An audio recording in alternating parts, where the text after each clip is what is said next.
Assalamualaikum warahmatullahi wabarakatuh. Saya Ramadhani Dwi Saputra dari kelas 10 Merdeka 5.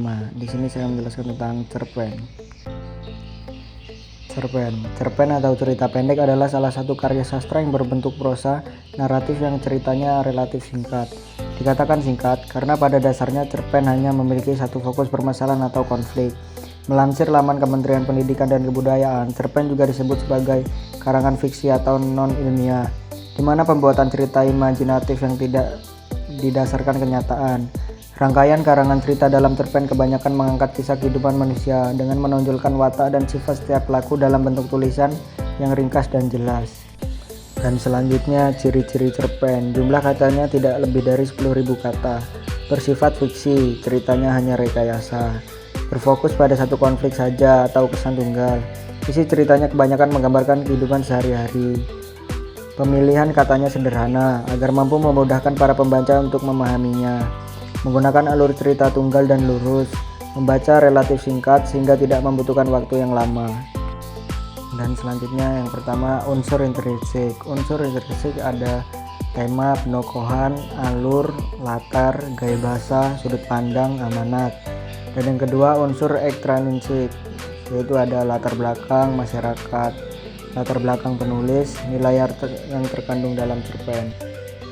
Selanjutnya struktur cerpen. Struktur cerpen terbagi ke dalam bagi-bagian, yaitu pertama pengenalan situasi, exposition dan orientation. Yang kedua pengungkapan suatu peristiwa, complication. Yang ketiga menuju konflik, rising action. Yang keempat puncak konflik, turning point. Yang kelima penyelesaian, ending. Selanjutnya kaidah kebahasaan. Yang pertama bahasa baku. Teks berita harus ditulis dengan bahasa baku, yaitu bahasa yang bersumber pada Pedoman Umum Ejaan Bahasa Indonesia PUBI dan Kamus Besar Bahasa Indonesia KBBI.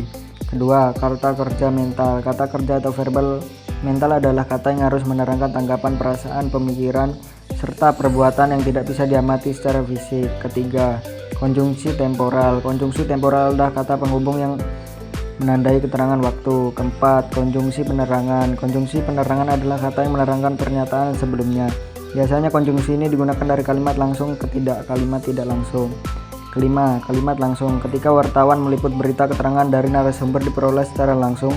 Jadi dalam penyajian beritanya, wartawan akan menyusun teksnya dalam berbagai ragam kalimat, salah satunya kalimat langsung. Jenis-jenis cerpen. Cerpen sendiri memiliki 3 jenis, yaitu yang pertama cerpen pendek. Loh, kan cerpen itu udah pendek. Apa ada yang lebih pendek? Seperti namanya, cerpen pendek hanya terdiri dari 500 sampai 700 kata. Bahkan terkadang ada juga yang menyebutnya dengan vignette. Kedua, cerpen sedang. Cerpen sedang adalah cerita yang memiliki panjang 700 sampai 1000 kata. Ketiga, cerpen panjang. Cerpen ini tersusun dari 1000 kata. Bahkan ada yang sampai mencapai 5000 sampai 10.000 kata. Selanjutnya ciri-ciri cerpen. Dapat dibaca dalam waktu singkat. Permasalahannya tunggal. Watak tokoh tidak dikembangkan secara utuh. Keterbatasan latar, tempat, dan waktu. Ceritanya tidak bertele-tele, bersifat utuh dan khusus. Sumber ceritanya fiktif. Sekian dan terima kasih.